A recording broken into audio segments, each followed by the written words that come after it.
The Farmer Who Beat Ferrari. Sounds impossible, right? But this isn't just a catchy title. It's one of the greatest stories in automotive history. A rivalry that didn't start on some famous racetrack, but, well, in a field.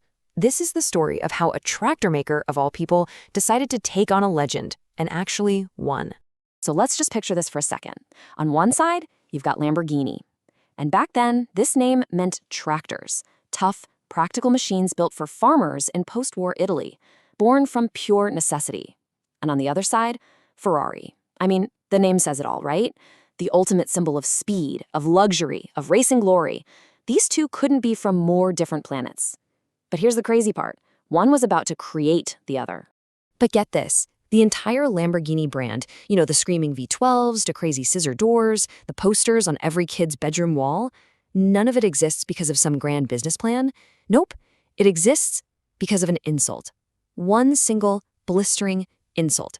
It all comes down to one conversation that completely changed the game forever.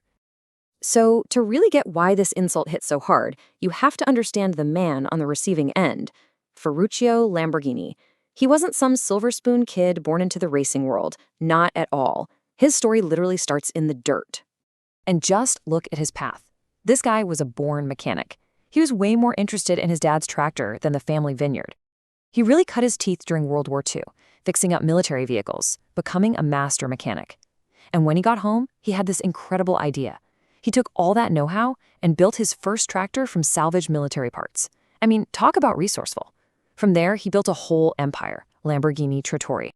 And this is where you see his genius really shine. His first tractor, the Carioca, wasn't just another machine. It had this brilliant little invention, a fuel atomizer. So think about it. Post-war Italy, money is tight. This thing let farmers start the engine on expensive gasoline, which it needed, but then they could switch it over to run all day on super cheap diesel. This was a total game changer. For farmers struggling to get by, this was everything. And for Ferruccio, well, this one idea made him an absolute fortune. And I want to be super clear here. We're not talking about a little bit of money. By the late 50s, Ferruccio Lamborghini was one of the richest, most successful guys in all of Italy. Not just from tractors, but from air conditioning and heating systems too. He was a true industrial tycoon. He had the kind of money where he could afford any toy he wanted, including the fastest, most expensive sports cars on the planet. And that right there is where this whole story is about to pivot. Okay, so you're Ferruccio, you're rich. What do you buy? The best, of course. And in Italy, that meant a Ferrari. He became a great customer of the legendary Enzo Ferrari. But here's the thing about Ferruccio. He wasn't just a wealthy guy who liked fast cars. He was an engineer, first and foremost. And he started to notice there was a problem with his Ferrari. So he's got this beautiful Ferrari 250 GT, right? But the clutch is just junk. It's constantly breaking down. So being the hands-on guy he is, he takes it to his own tractor factory to see what's going on. And what his mechanics find is, well, it's unbelievable. The clutch in his €1,000 Ferrari is the exact same €10 clutch he puts in his tractors. The only difference was the insane markup. So Ferruccio, thinking he's just helping a fellow engineer out, goes to see Enzo Ferrari himself. He's got some ideas, a way to make the part better. And Enzo Ferrari's alleged response? Stick to making tractors and let me make sports cars. Ouch. I mean, can you imagine? So dismissive, so arrogant. In that one single sentence, Enzo Ferrari didn't just brush off a customer. He created his greatest rival. Ferruccio walked out of that meeting absolutely furious. With a brand new mission in life, he was going to build a car that was better than a Ferrari. And this wasn't just business now, this was personal. This was revenge. Ferruccio decided he wasn't just going to build a car, he was going to build a better car. A Grand Tour that wasn't just faster than a Ferrari, but more comfortable, more luxurious, and most importantly, way more reliable. And this really shows you the clash of philosophies. For Enzo Ferrari, it was all about racing. His road cars were just a way to fund the race team, and if they weren't perfect, well, too bad. Reliability was kind of an afterthought. For Lamborghini, it was the absolute top priority. He was obsessed with it. And customer service? After his meeting with Enzo, you bet that was a priority.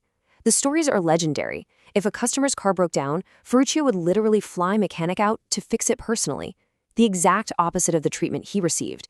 And then came this, the Miura. This was the mic drop.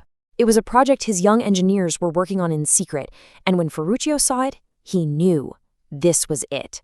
This wasn't just another car, it was a revolution. It had the engine in the middle, behind the driver, something you only saw in pure race cars back then. It instantly became the fastest production car on the planet. This car didn't just compete with Ferrari, it invented the entire concept of the supercar and made Ferrari's cars look old-fashioned overnight. The tractor maker had done it. He'd beaten Enzo at his own game. But, creating a masterpiece and running a stable business, they're two very different skills. After this incredible high, the company was about to hit some major turbulence. So much so that it would force the man who started it all to just walk away. It was like a perfect storm of bad luck. First, a huge tractor order from Bolivia got canceled out of the blue, which put his main business in a ton of debt. Then, bam, the 1973 oil crisis hits. Suddenly, nobody wants a gas-guzzling supercar. The pressure was immense. And Ferruccio, well, he was just tired of the fight. In 1974, he sold his last shares in the car company and retired. And in a crazy twist of fate, he went back to his roots. He bought a vineyard and started making wine. And after he left, well, the next 20 years were just chaos. Look at this timeline. The company was basically a hot potato being passed from one owner to the next. It went bankrupt, it was sold for a measly $3 million. Chrysler owned it for a while, then an investment group from Indonesia. The brand was alive, but just barely. It was totally unstable with no real direction. But then, in 1998, the story takes another huge turn. A new owner comes into the picture. But this time, it was different. This owner had very deep pockets, and just as importantly, a deep, deep respect for engineering. The Raging Bull was finally about to get the stability it needed. That buyer was Audi, part of the massive Volkswagen group, and it turned out to be the absolute perfect match. It was like the best of both worlds. Audi was smart. They didn't try to make Lamborghini German. They kept the soul, the wild designs, the screaming V12s, that raw Italian passion.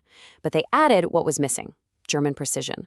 They poured money into modernizing the factories, brought in world-class quality control, and gave the company the financial bedrock it had been missing for decades. And the result? It was nothing short of a rebirth. Lamborghini didn't just survive under Audi, it absolutely thrived.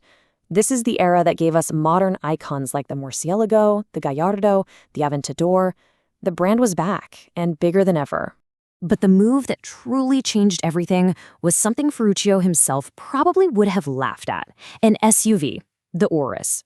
It was basically a supercar on stilts, and it was a genius move. It brought in a whole new wave of customers who wanted the Lamborghini badge but needed a more practical car. And just look at the numbers here. The Urus didn't just boost sales, it more than doubled them. Today, the SUV accounts for more than half of everything Lamborghini sells. It completely transformed the company. So you go from being sold for $3 million in bankruptcy to this, an estimated value today of over $11 billion. It's one of the most incredible comeback stories in the business world. And it just proves that the DNA Ferruccio baked into the company from day one, that mix of brilliant engineering and pure rebellious pride, was strong enough to survive anything. Which brings us back to the beginning and leaves us with this one final thought. Ferruccio Lamborghini was, without a doubt, a genius, a master engineer who loved building amazing machines.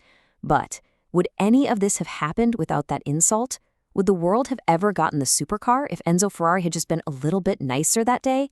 It really makes you wonder, doesn't it? What's a more powerful motivator, a passion for perfection, or the burning desire to prove someone wrong?